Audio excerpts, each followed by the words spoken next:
Olá, aqui é o professor Dr. Juarez de Souza, idealizador do projeto Personal Pharma, e nós estamos fazendo uma série relacionada ao controle farmacoterapêutico da dor, a regulação da dor.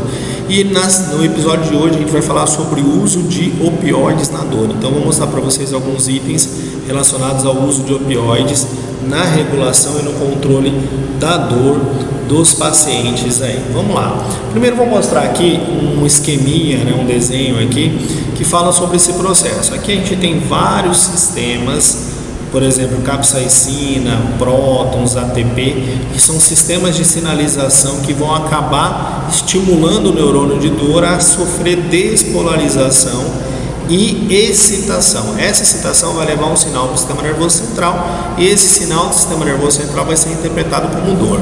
Esse processo ele acontece fisiologicamente toda vez que você tem um estímulo, ou por íons H+, ou por substâncias químicas que vão mediar esse processo, ou até por estímulos mecânicos também, que vão causar despolarização, excitação e sinalização para o sistema nervoso central no processo da dor. Então aqui tem alguns exemplos de substâncias que são excitatórias, que causam um resultado positivo nessa via, vão sinalizar para que ocorra despolarização, olha. E aqui a gente tem algumas drogas, algumas substâncias que são inibitórias, que fazem o quê? Estimulam a abertura de canal de potássio, fazendo com que a abertura de canal de potássio hiperpolarize o neurônio e diminua, olha o sinal negativo aqui, ó, diminua a despolarização. Quem faz essa diminuição da despolarização? Opioides, que é o que a gente vai falar hoje, canabinoides e a norepinefrina, A própria norepinefrina tem esse papel de regular essa transmissão da dor, fazendo a abertura de canais de potássio, diminuindo a excitação do neurônio e a despolarização dele. E aí a gente precisa começar a falar dos opioides pelos analgésicos opioides mais fracos. E a gente vai citar o tramadol e a codeína como duas opções terapêuticas de analgésicos opioides mais fracos, que normalmente são prescritos com receituário de controle especial, mas não precisa ser um receituário amarelo. Nesse caso, em doses normais, o prescritor vai utilizar um receituário branco, 2 vias, mas especificamente o tramadol tem uma ação analgésica opioide boa, comparado, por exemplo, aos analgésicos não narcóticos, ele é mais eficiente, bem mais eficiente que o naproxeno, que o ibuprofeno, paracetamol, dipirona, que a gente citou no outro episódio que a gente falou agora há pouco aqui, vai aparecer para você aqui, para você clicar depois e visualizar, se você não assistiu o episódio anterior que a gente falava de analgésicos não opioides. Mas aqui você usa ele principalmente para tratamento de dor branda a moderada. É um análogo sintético da codeína que atua como um agonista fraco de receptores opioides. Mas o tramadol tem 2 efeitos interessantes. Ele também promove um aumento uma inibição, na verdade, da captação ou da recaptação de norepinefrina e serotonina, aumentando a serotonina e a norepinefrina na fenda sináptica, e aumentando a norepinefrina na fenda sináptica, você viu que ela sinaliza para diminuir a dor. E a serotonina, qual é o papel dela? A serotonina também sinaliza para reduzir a dor, fazendo com que você tenha uma sinalização para aumentar a liberação de endorfinas, de substâncias fisiológicas que são analgésicas, endocefalinas, endorfinas que são analgésicas fisiologicamente, ela vai também auxiliar nesse processo da dor. Então o tramadol atua em 2 pontos, como agonista fraco de receptores opioides, fazendo uma diminuição da transmissão e do sinal da dor para o sistema nervoso central, e também como na inibição da recaptação de serotonina e norepinefrina, no caso da norepinefrina sinalizando a diminuição da dor, na serotonina também aumentando a liberação de endorfinas e reduzindo esse sistema da dor. Então, tratamento de dor branda moderada, onde os analgésicos não narcóticos não funcionam, onde você tem uma eficácia pequena da dipirona, do paracetamol, você pode utilizar o tramadol como opção terapêutica. E o outro da família, que é um analgésico opioide fraco, é a codeína. A codeína tem uma ação opioide moderada, é considerado um opioide fraco, e ela tem uma desvantagem em comparação aos outros. Ela tem uma tolerância, ou ela causa uma tolerância de forma muito rápida. O que é uma tolerância? A diminuição da eficiência da droga, principalmente relacionada à ação agonista, de substâncias agonistas, fazendo com que você tenha uma diminuição, uma falha da sinalização de receptores, fazendo com que você tenha que aumentar a concentração do fármaco, aumentar a dose do fármaco, para manter a mesma eficácia que você tinha antes. Quer dizer, você precisa aumentar a dose para ter uma eficácia semelhante ao que você tinha antes. Isso faz com que você tenha que gradativamente ir escalando essa dose para manter o efeito. No caso da codeína, a excreção dela é renal, então tem que tomar cuidado em paciente que tem problema renal, que faz hemodiálise, que tem lesão renal, está com IRA ou com insuficiência renal crônica. E a dose normalmente é de 30 mg associada ao paracetamol, associado ao diclofenaco ou a um outro analgésico não opioide. Por que eu associo a um outro analgésico não opioide? Para potencializar o efeito, para aumentar a eficácia e potencializar o efeito da codeína especificamente, tá? Então esses são dois analgésicos opioides fracos, tramadol e codeína. Quando eu falo fraco, quer dizer, ele é mais eficiente, mais potente do que os analgésicos opioides, analgésicos não opioides, analgésicos que são não narcóticos, de pirona, paracetamol, ibuprofeno, cetoprofeno, AS, mas ele é mais fraco do que os próprios analgésicos opioides fortes, no caso a morfina, o fentanil, que é o que a gente vai citar agora. Vamos falar dos analgésicos opioides fortes, então. Especificamente, a gente vai falar primeiro da oxicodona. A oxicodona é um analgésico opioide forte, extremamente eficaz na dor neuropática, e o resultado clínico é semelhante ao da morfina, principalmente na dor oncológica. Então é uma opção terapêutica boa, bastante segura no pós-operatório, no pós-cirúrgico, na dor neuropática, por via oral tem uma eficiência bastante grande, significativa, e é uma opção terapêutica que pode ser intercambiável em algumas situações com a própria morfina na dor oncológica. O outro analgésico opioide é a própria morfina, um opioide forte, um analgésico extremamente potente, causa uma analgesia muito boa para o paciente oncológico e está sendo empregado também no tratamento de infarto agudo no miocárdio, principalmente porque ela não influencia tanto no sistema hemodinâmico e, consequentemente, tem uma vantagem para reduzir a dor no infarto agudo do miocárdio. É analgésico, então é para reduzir a dor, não é para tratar exatamente o infarto, mas é para amenizar o sintoma da dor que o infarto está causando no indivíduo. Fora a morfina e a oxicodona, a gente tem aqui a metadona. Qual é a diferença da metadona? É uma droga que por via oral tem uma ação prolongada, o seu efeito prolongado faz com que na dor crônica seja muito interessante a utilização dela e principalmente intercambiável, fazendo uma troca aqui para evitar a abstinência. Vamos imaginar que o paciente está utilizando morfina, está numa dose alta de morfina e você quer fazer uma retirada gradual dessa morfina.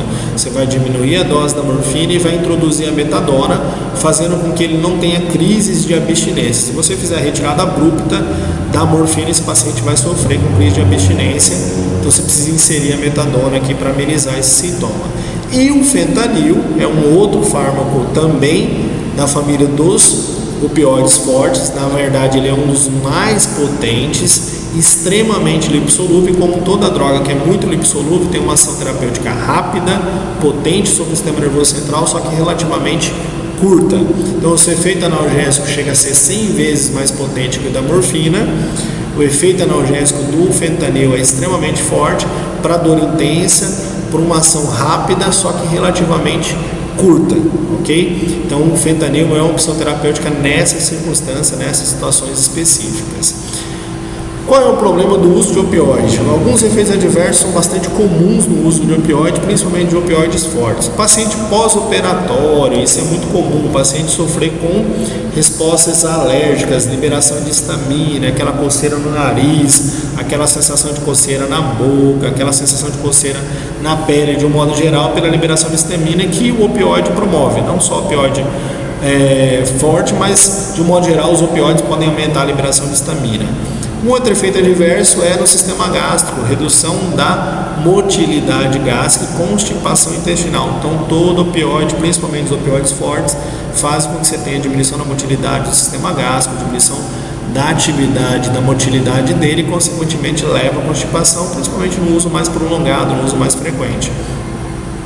Outro efeito colateral que é muito comum em paciente pós-operatório é a retenção urinária causada pelo opioide. Nesse caso está relacionado também a esse efeito. Você tem uma retenção urinária e uma coceira, então o paciente tem que passar sonda muitas vezes para fazer o esvaziamento porque causou uma retenção urinária, fazendo com que o indivíduo não consiga fazer xixi. Na utilização aí ele não consegue urinar, especificamente na utilização do opioide. Essa frequência do uso do opioide também vai fazer com que você tenha essa retenção urinária e é um dos efeitos adversos do pós-operatório. Na respiração, você tem também um risco de depressão respiratória. Então, esse é o efeito adverso mais perigoso. Como é que funciona esse sistema?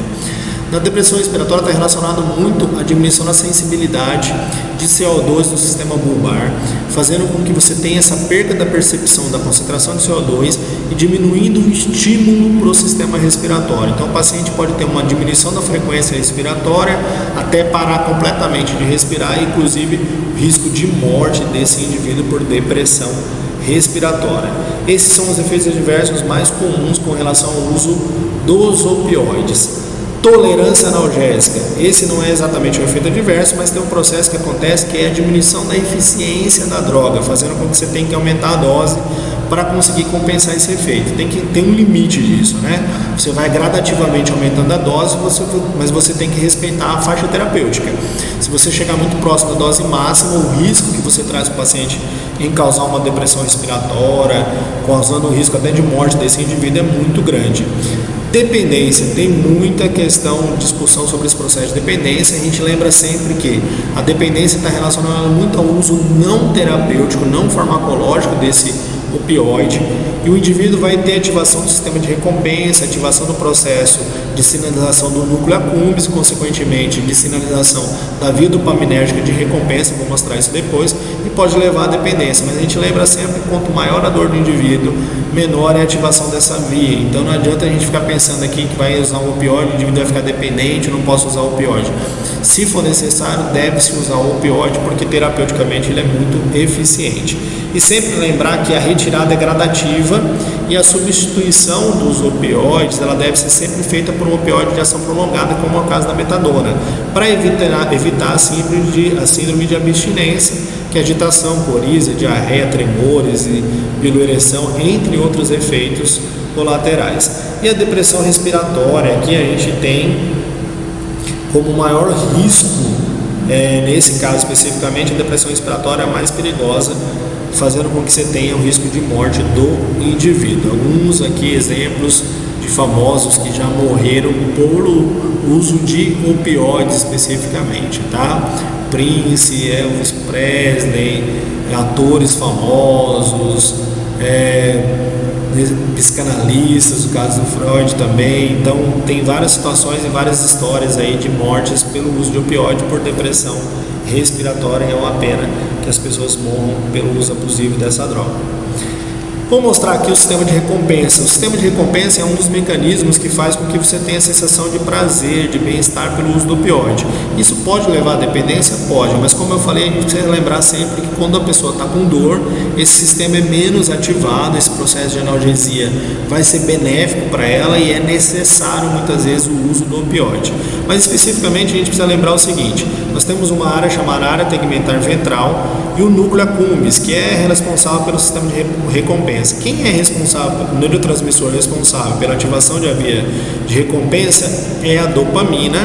Então normalmente você tem um neurônio inibitório, um neurônio GABAérgico, que inibe a área tegmentar ventral, os neurônios da área tegmentar ventral, e diminui a liberação de dopamina no sistema de recompensa.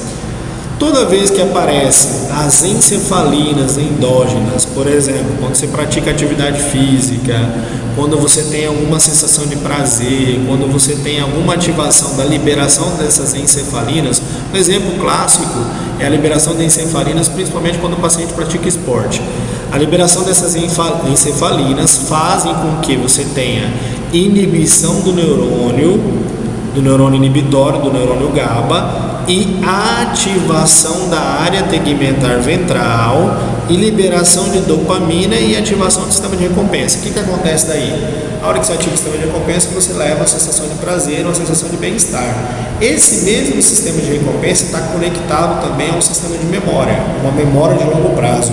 Então você vai registrar que aquilo ali causa uma sensação de prazer, uma sensação de bem-estar e uma memória armazena essa informação e você vai se lembrar que aquilo lá é bom, que você se sente bem. Isso é fisiológico, é natural, é ativado por encefalinas endógenas que inibem o neurônio GABAérgico, que ativam a área tegmentar ventral e ativam a via de recompensa.